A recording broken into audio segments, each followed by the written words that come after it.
also provided with a copy of the claims from our previous month. Ask if there's any questions or comments about the claims.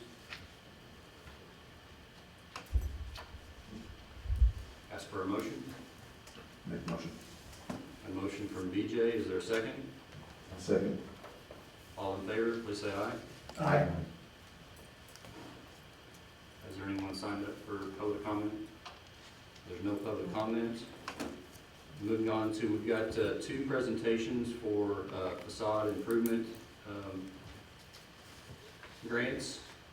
The first one is Mr. Edrington from Charlestown Coffee and Cream. Mr. Edrington, would come up and please present. Absolutely. So my name is John Edrington. I'm from Charleston Coffee and Cream. We're a new business. We started roughly about 2 months ago on the square here. We employ currently at this location about 16 to 18 people, kind of bounced around. We employ anywhere from 15-year-olds all the way up to adults. So we're probably one of the few businesses in the town that employ 15-year-olds. So what we're looking to do is we're looking to add a drive-through into the back of the building. It's kind of, if you haven't seen the building very well, or you're not familiar with it, it's kind of hard to imagine. But I'll just keep talking. So on the back of the building, there is a facade. Can you move forward a few? Yeah, right there, perfect. So you can see the blue square, that's where the drive-through window will go. We'll be putting a horseshoe-shaped drive-through off the alley there. I believe in my notes I said that it can accommodate about 8 cars, and that's using an average length of 10 to 12 feet for a vehicle. We have to move a gas meter to do this. That's the primary purpose of coming to talk to you guys, but we're also looking at adding some signage to the building. So that's 2 decals in the front and the back on the awnings that say Charlestown Coffee and Cream, and there's pictures inside of your PowerPoints that should show that out. And then on that particular facade that you just get past, we want to get what's called racetrack letters to say Charlestown Coffee and Cream. We think it'll help the visibility for both the town square and for our business. And one of the major advantages of using racetrack letters versus other type of lettering is, let's just say we don't make it. We don't ever really want to talk that way, right? But we want to be aware that that could occur, is that those letters can come down, and different letters can go up on that same mounting system. So we think it's best for the community to do it in that direction. We also asked for striping and sealing of the back parking lot so that we can be clear. The back parking lot will have roughly about 14 spaces, with 2 of those being ADA spaces to make sure we're compliant with ADA. Is that the racetrack lettering you're That is talking about correct. on the side? Okay. Sorry, we're just a little behind you. That's okay. I kind of went every direction, and I had quotes from various, I think I had 2 quotes from everybody in there.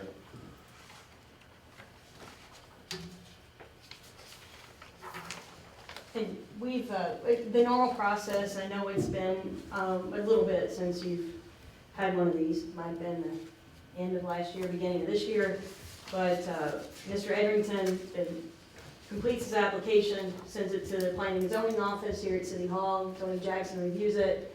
Once Tony's okay with that, then he sends it to our office, and Evan Shive, he's here, and the audience with the Wheatley Group goes through that to make sure it meets your requirements from policy set forth, and then we communicate with, in this case, Mr. Edrington, to let him know if it does or doesn't, and it did, and it meets all the requirements, so. And I don't know if the past numbers matter. We invested about $500,000 in purchasing the building. We probably put another $100,000 into the building for developing it and growing it.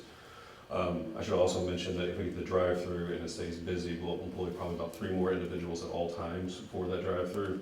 We'll have to put in about another $10,000 to $20,000 in restaurant equipment as well, because we'll have to have a second espresso machine, a second set of grinders, a second basically full setup.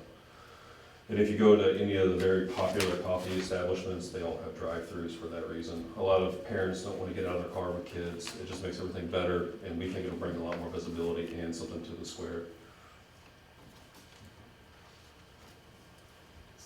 So he's requesting $8,750 for a total estimated project cost of $17,500 to make those improvements. I make a motion we approve the application. I'll second that motion. We have a motion and a second to approve for the amount of $8,750. All in favor, please say aye. Aye. Motion carried. Thank you, guys. Thank you. Joe will be in touch about next steps. Okay, Okay. that'd be great. Thanks, Joe. Thank you. You all have a wonderful day, and thank you very much. Thanks, Sean.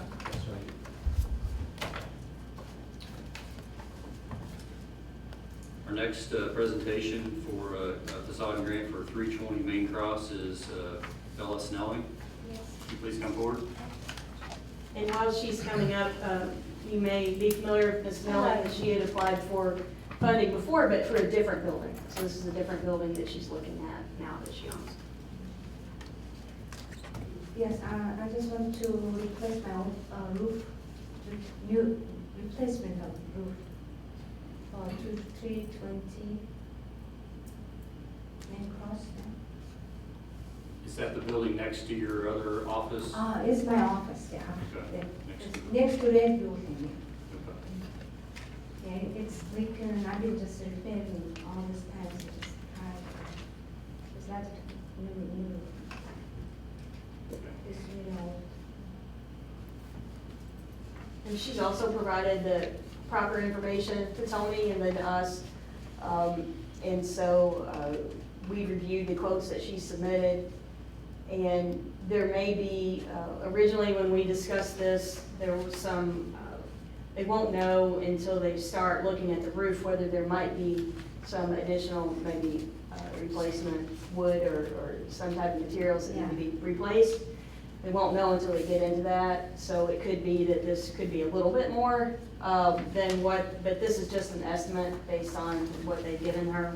But I just wanted to let you know that, you know, if her expenses come back, then that's kind of an unknown right now. Yeah, maybe not, you know, but they didn't know, they just didn't give me estimate on the wood, because they said it's not really bad, that's why they said it. Once they open it at the top, that's why they said that they will know which one will change, which one not. I hope they not. Okay. And she's requesting $5,775 for a total project cost of $11,555. Is there any further questions? Ask for a motion. Motion approved. Motion from Bobby. Second. Second. All in favor? Aye. Motion passes. All right, thank you very much. Thank you.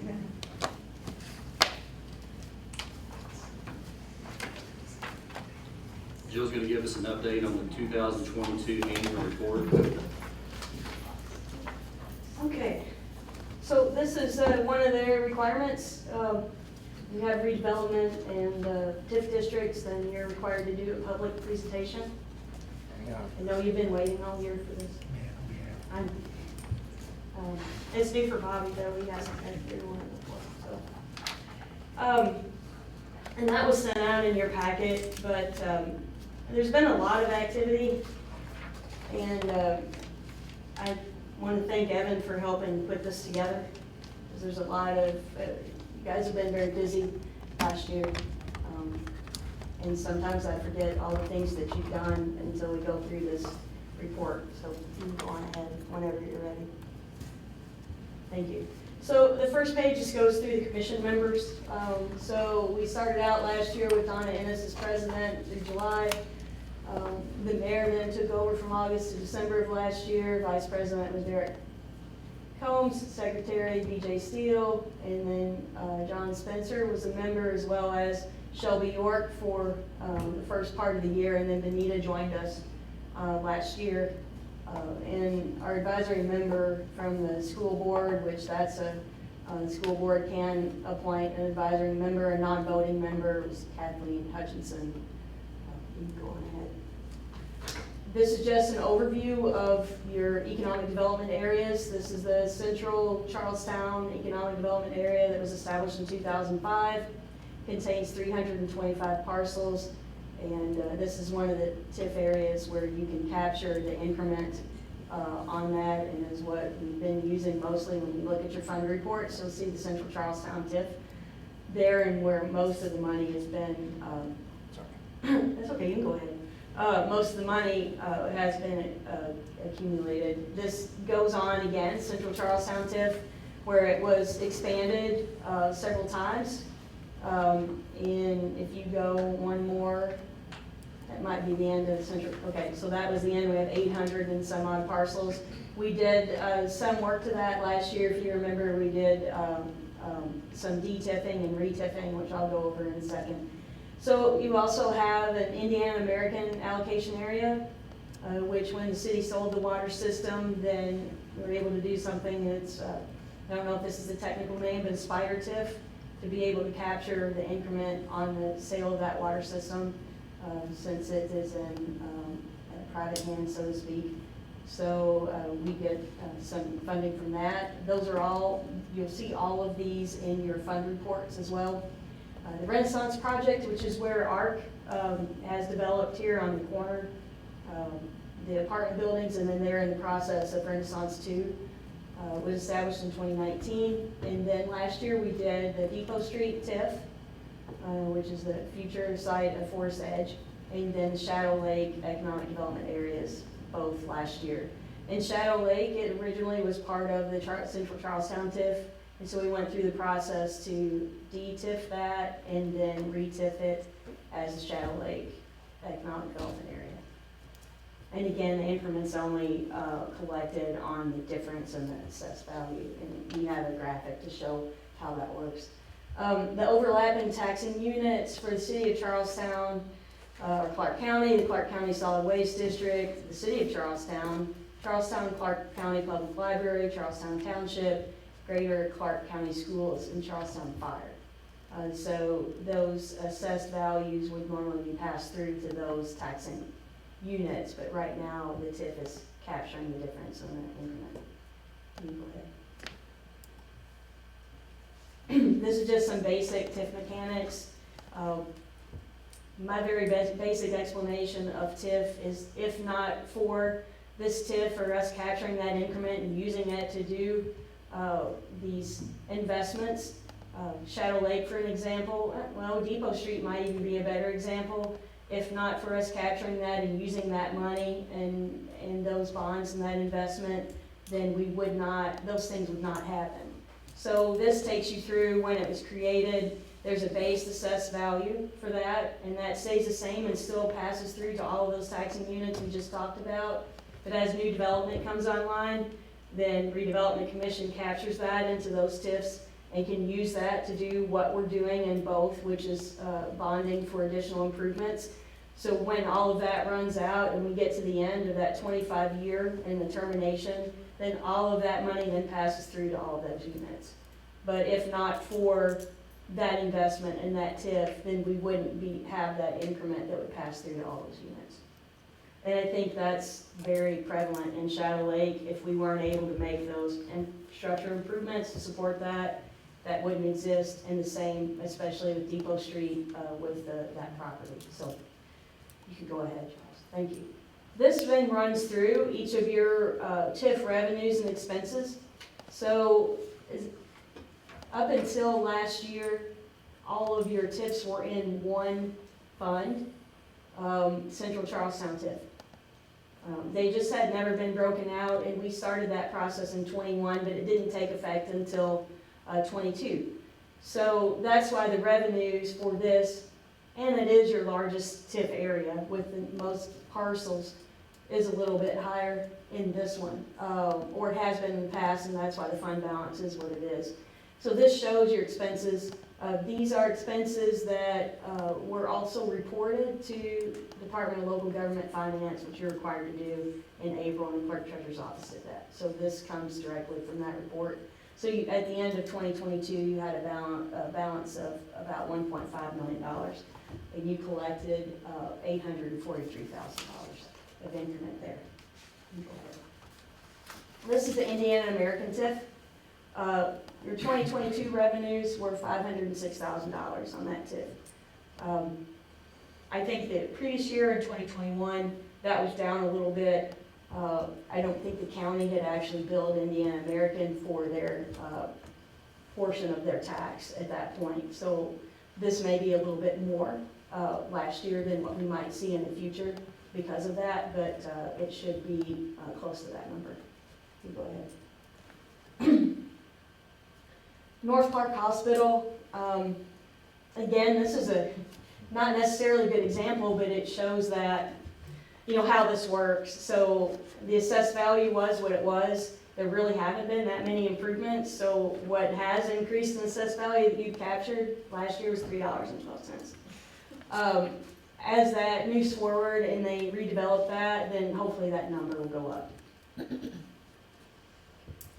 The Renaissance TIF, which is again the ARC development and the apartments, and then phase 2 hasn't hit yet, but this is a full assessment of that one at about $89,000 is what we received last year.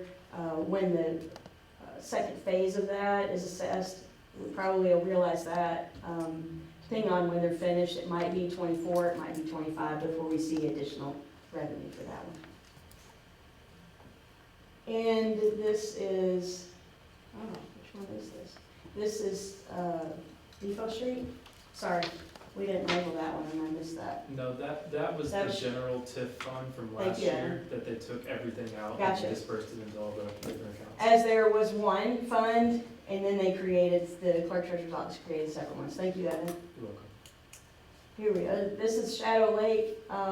We won't really realize any of these until development starts to hit out there, so it might be another year or so. What that return payment is, we did the BOT and financing for that, where the city had financed or floated a bond to pay for the improvements. The reason that we have a negative balance there, I don't know if you all remember, the bank was supposed to keep the money, but wired it to the city, the redevelopment commission, and so we had to send it back to the bank. So that's why we show that revenue in that return payment. But that really isn't any of the assessed value increment, that was just the money that we got by mistake for the bond. You go ahead. And then Depot Street, there's nothing there, and we won't realize anything there until the Forest Edge project is online and has been assessed. This is just a kind of a snapshot that we put in here. It is based, and you see the sorts at the bottom, on the TIF neutralization report that Baker Tilly prepares. And the most recent one of those right now is payable 2023. So this can vary from, so we have what they suggested as the captured incremental assessed value, and then the revenue estimates, and then the actual revenue.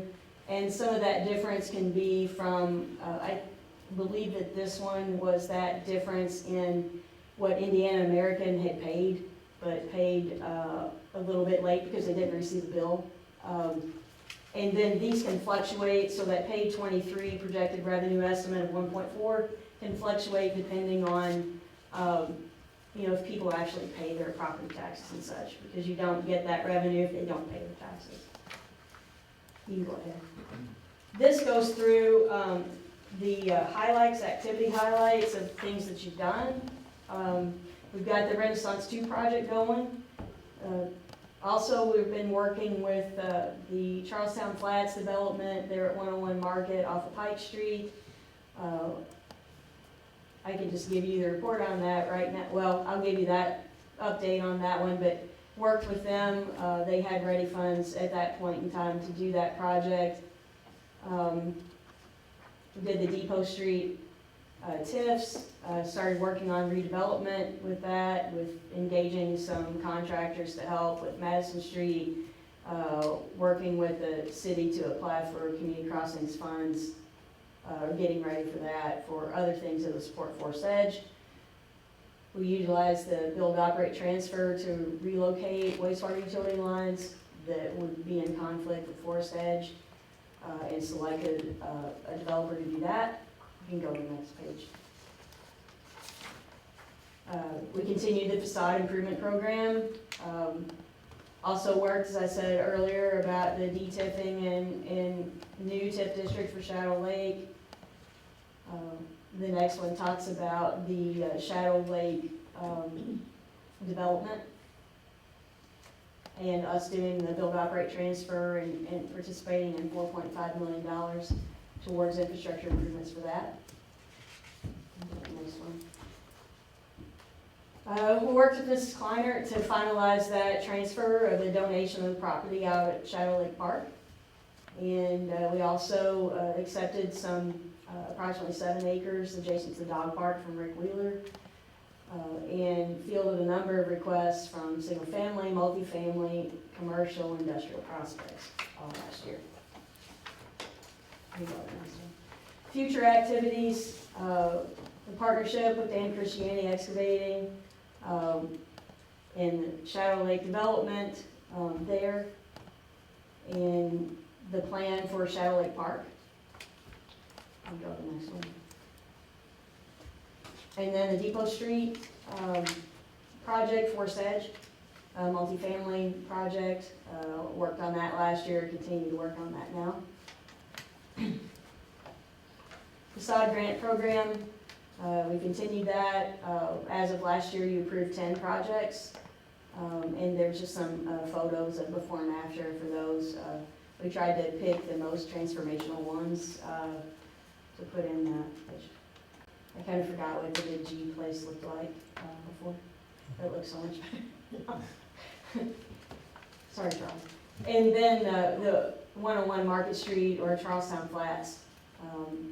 So they did not get their tax credits last year, but they are reapplying for tax credits this year. So that was a ongoing future project.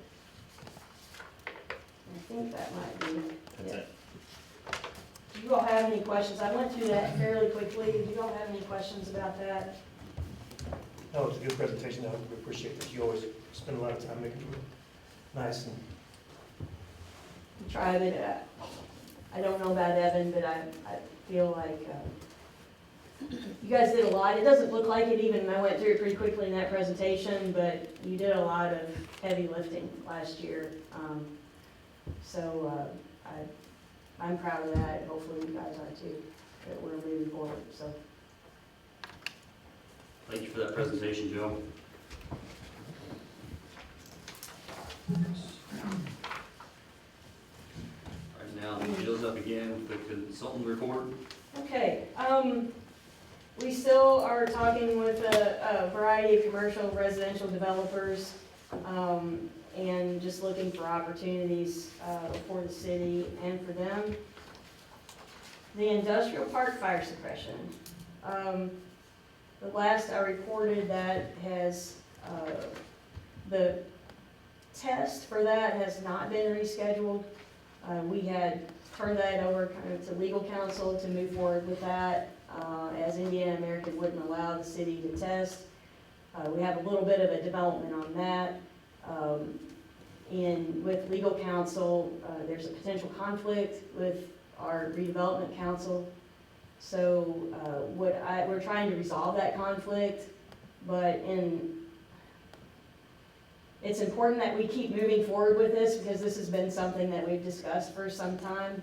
So if we can't resolve that fairly quickly, then I would like to ask for the commission to give authority to the president to enter into a letter of engagement with a different firm if we can't get that conflict resolved outside of the meeting. And that would all kind of flow through, and I'll let Amy with Frost Brown Tide pick up where I maybe leave off, but the form of the letter and all that would be reviewed by Frost Brown Tide to make sure that all of our bases are covered, and I'll let her talk in her more legal terms about that, if you wouldn't mind. Yeah, I'm sure I sure. stumbled all over that, but. So really what's going on is when we decided, okay, we need to sort of more formally try to get this resolved, and as you know, Indiana American's sort of, you know, an actor in that and a piece in that. So as happens sometimes with law firms, we ran conflict checks, and of course I have a colleague in another office that has done work for Indiana American, and so that's a conflict that would have to be waived. So that's what we're trying to figure out, and it is waivable with consent, but I don't know if they will. And I agree with Jill and with all of you that it just needs to move forward and get taken care of for everyone's best interest. And so if we're not able to resolve that in really in the next couple days, what we'd like to do is just, you know, make a recommendation to you guys to another firm that could sort of jump in there and really get that process moving so you guys can get some resolution on that. And to Jill's point, if we wait to the next meeting for you guys to approve an engagement of another attorney, that's another delay. So our thought process was for you to delegate the authority for the president to enter into an engagement letter that he deems on reasonable terms and reasonable rates, and that we approve as to form like we always do, and then ratify it at your following meeting if that needs to be done.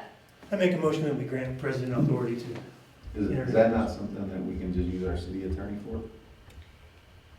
So, you know, we've kind of been handling it through redevelopment at this point.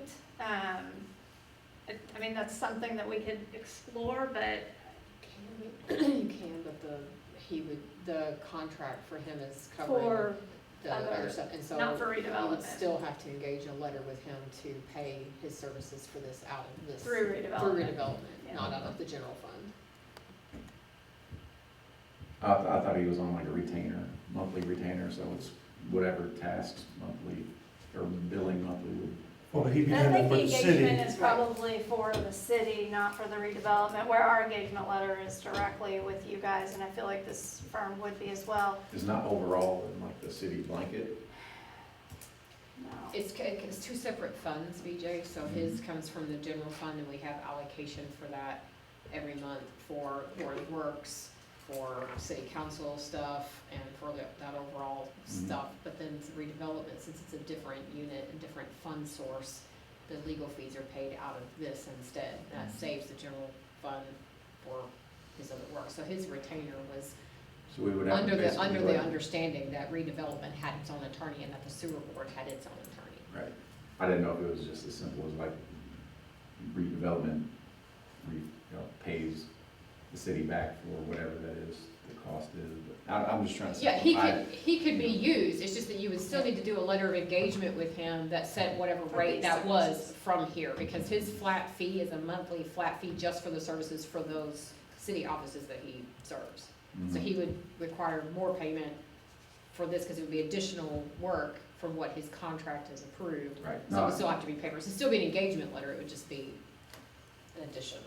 I just didn't know if it'd be easier to keep whatever in-house if it's something he already aware of.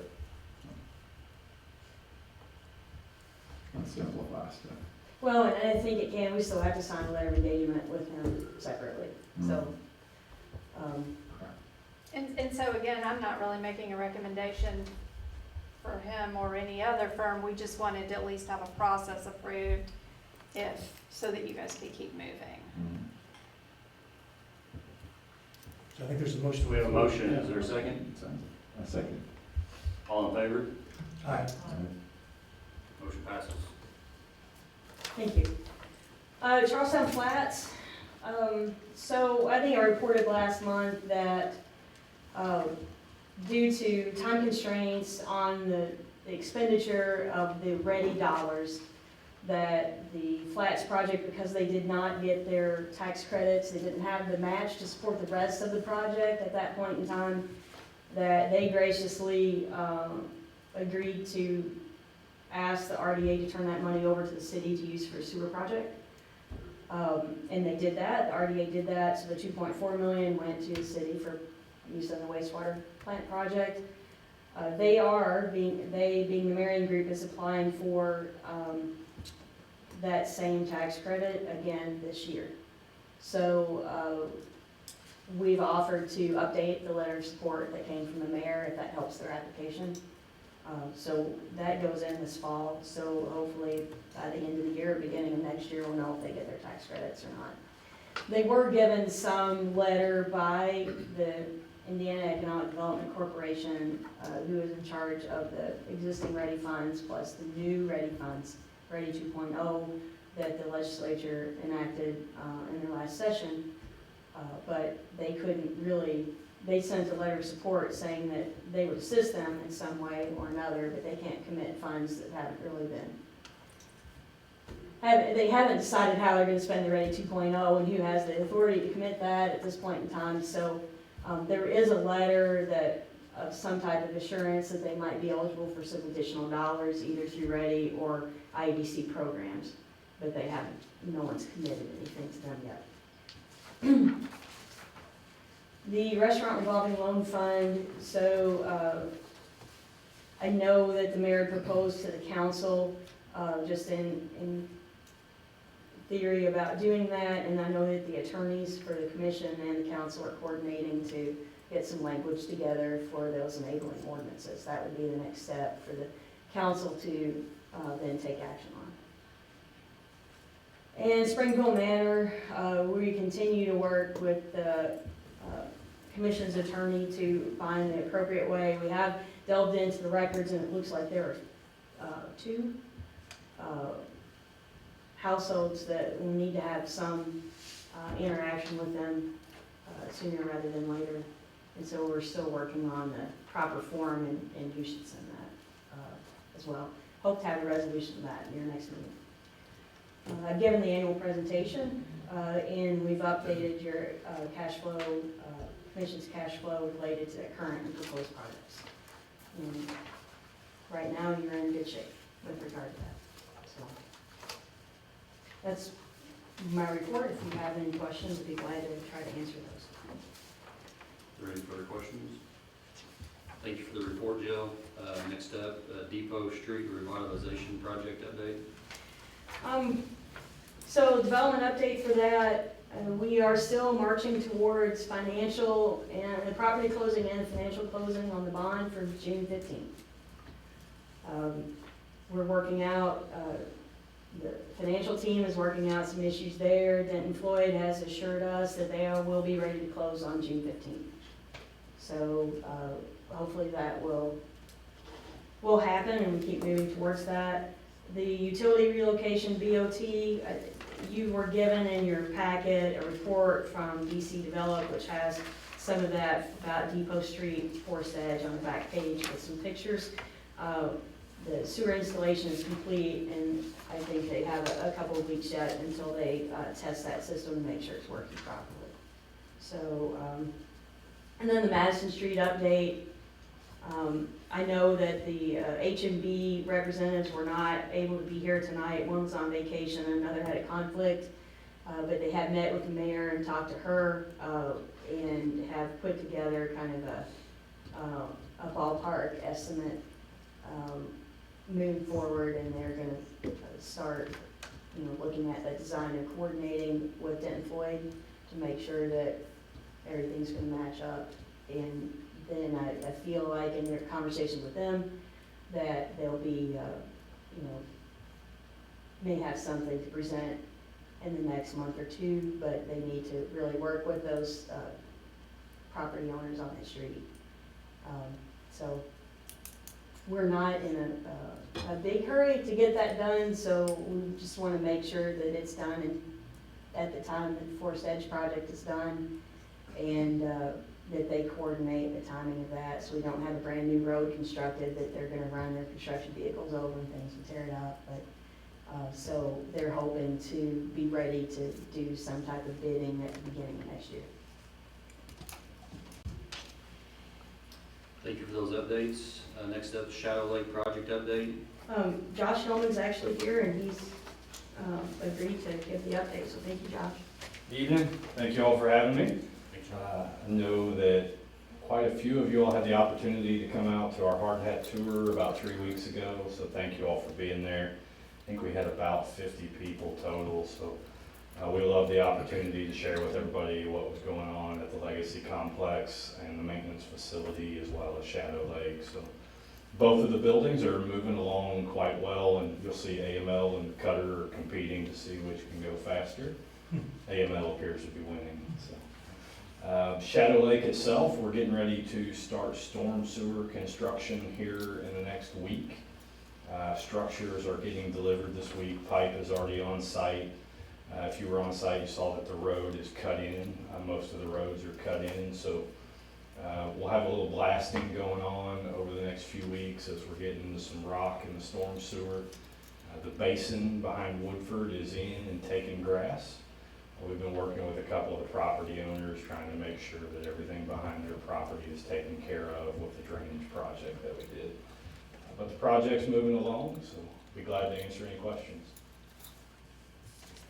All right, thank you all. Thank you. And that,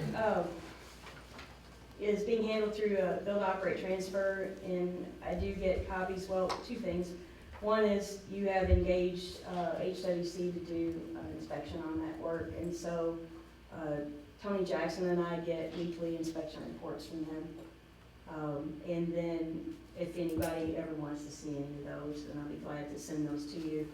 And also, I think the BOT has processed 5 pay requests, up, to date, so that is moving forward. Park update? Sorry, I'm gonna go back to my sheet here. HWC is continuing to work on the concept delivery. They're coordinating with Shadow Lake Business Park, city and HWC to determine and finalize the utility allocation area for the civic center. So that's moving forward. The next piece of that is the request for proposal, for disposal of the property for utilities. At several of our meetings, we've talked about the need to construct an electric substation to deal with future growth out there. In statute, we can't, I'll just say this as plainly as I can, we can't just, the redevelopment cannot just donate property to an entity that isn't another unit of government within the city of Charlestown. So there's a process set forth in the law of how you dispose of property. Some of you were not on the redevelopment commission when we did this process, probably at the beginning of 2020 for the Depot Street, where we had to advertise and offer the property for people to submit proposals. So in order for us to do that, we'll need to do several things. The RFP, it requires us to show the value of the property, so we need to obtain 2 appraisals for that, a little bit less than 2 acres on that. And those, I've got quotes for those that were in your packet. I'm sorry. And also have included, so I've quotes for those, so those are things that have to be included in the RFP or the actual appraisals. And so I've got a quote from Mills Big Hair and Riser for $24.50, and then from SK Appraisals, which is Shelley Cutter, who used to be at Mills Big's Hair and Riser. I went back to the 2 people that did the appraisals for Shadow Lake Park, thinking that that would give us more of an economical, and Terry Watson did one of the appraisals that the Redevelopment Commission actually paid for, and Mrs. Kleinert had Mills Big Hair and Riser do one herself because she didn't like the value that Mr. Watson came up with, and had them do one. Mr. Watson's now the assessor at Floyd County, and so he said he wasn't really taking on any additional appraisals. So he's the one that explained to me that Shelley had moved and opened her own firm. So she has a quote of $1,500. So I would recommend the commission move forward with those quotes and allow those appraisers to get to work on establishing that value for that piece. I'll ask for a motion to approve the appraisal, 2 appraisals. I'll make that motion. Is there a second? Second. All in favor? Aye. Motion passes. The next piece, and I apologize that I didn't get it to you until yesterday, is a draft of the request for proposal. So,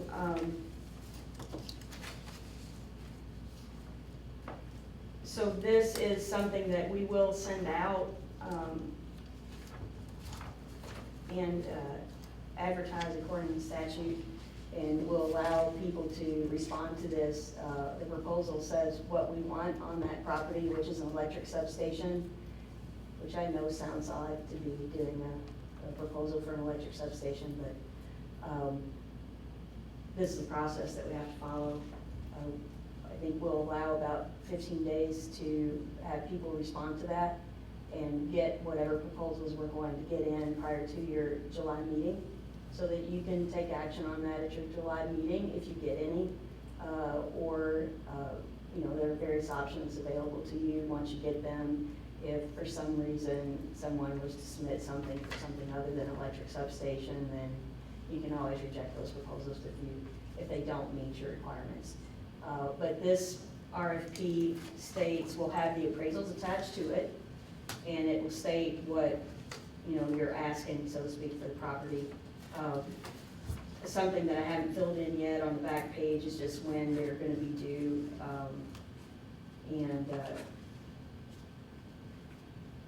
but I intend to have those due prior to your next meeting in July.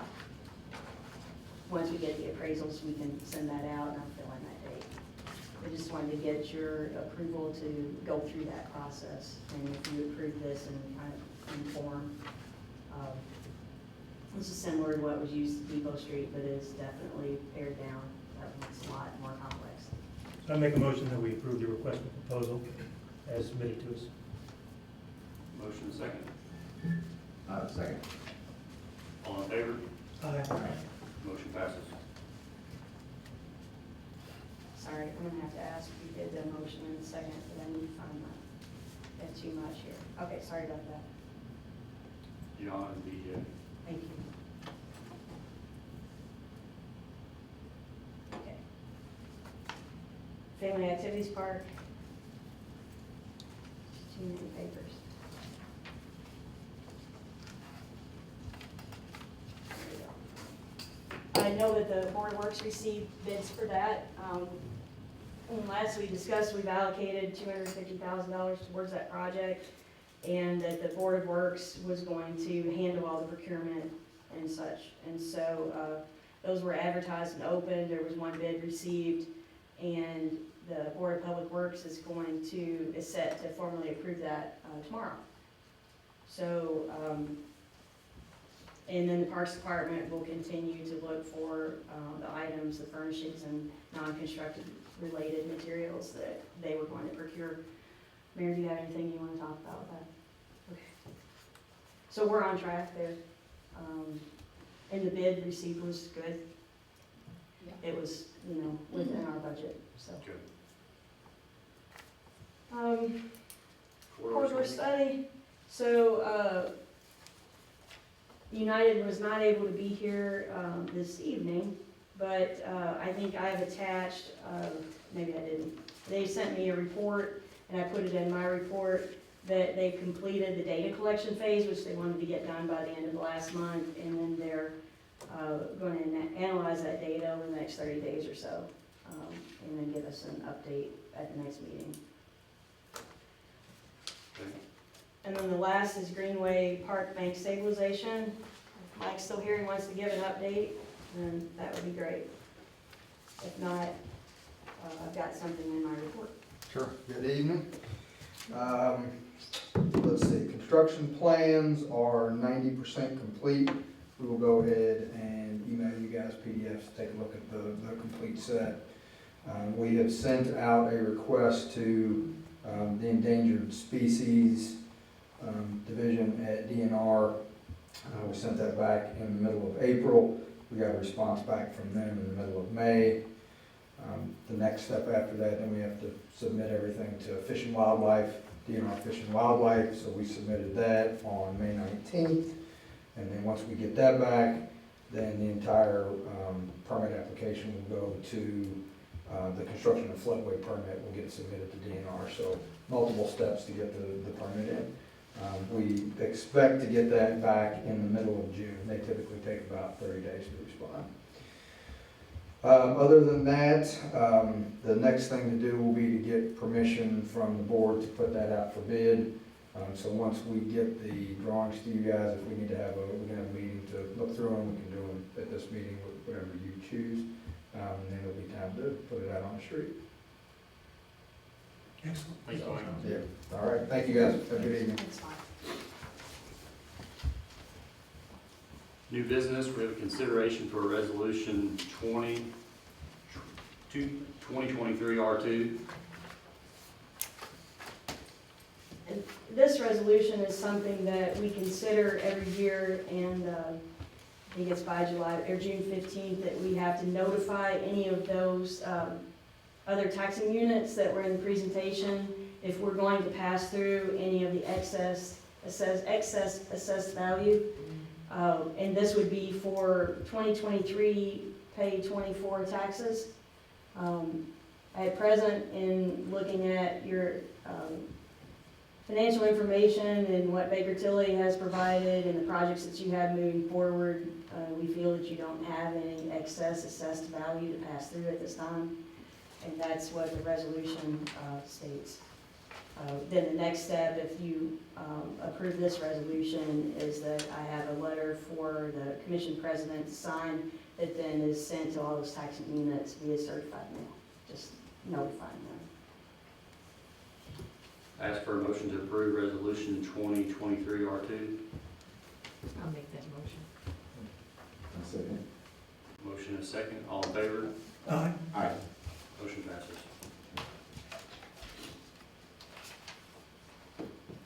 Next on the agenda is a property acquisition opportunity, and Jill's going to give us the details. And I passed this out, I didn't send this in your packet, but I handed it out to you here tonight. The city has been approached about the possibility of acquiring this parcel. And if you can't tell from the graphics that I've given you here, I've got two things. One was just the property card, and then the next page kind of shows you a little bit, zoomed out a little bit to give you a little bit more of a idea of where it is. But if you can envision behind the old Dollar General store and the donut shop and all that, it's directly behind that. And I guess north of the cemetery. And it's surrounding, it's a landlocked parcel. And Mayor, correct me if I'm wrong, because I didn't confirm this with you before the meeting, but this might have been one of the areas that you had that was in the city's Parks and Rec master plan as maybe future park space. So I wanted to, this just came up in the last few days, and I wanted to bring it forward to you. And if you were amenable to exploring this a little bit further, then our next step would be to get some appraisals. Redevelopment Commission is required to obtain 2 appraisals on property that you want to potentially acquire, and you can't pay more than the average of both of the appraisals. So the next step would be for us to get appraisals done on this property. And I don't have specific quotes on that because it came up a little bit later in the process, but I don't think this would be more than what you just approved for the Shadow Lake Park area for the electric substation. So I guess if you're amenable to kind of moving forward and exploring this, then I would ask if the commission would give me the authority to get those appraisals started, and with that, total not to exceed $5,000 for both of those. I make that motion, let's get that baby. It's been a long time. A second. All in favor? Aye.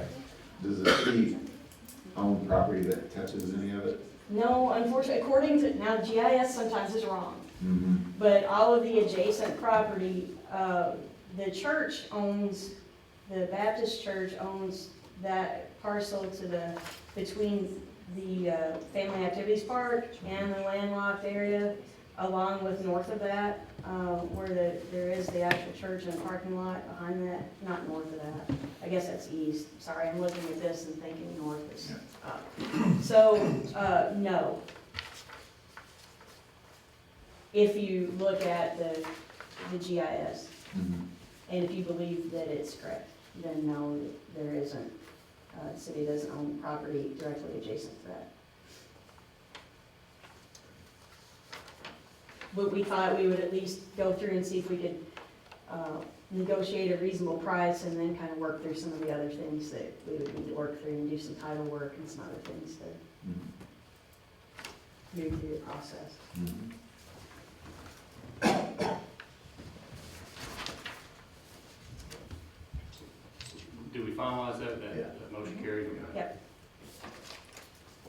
there any further new discussion? No further new discussion, ask for a motion to Motion. adjourn. A second, or third. All in favor? Please don't forget to sign the claims voucher that's up there in the folder. And Derek, I have a bunch of stuff for you to sign.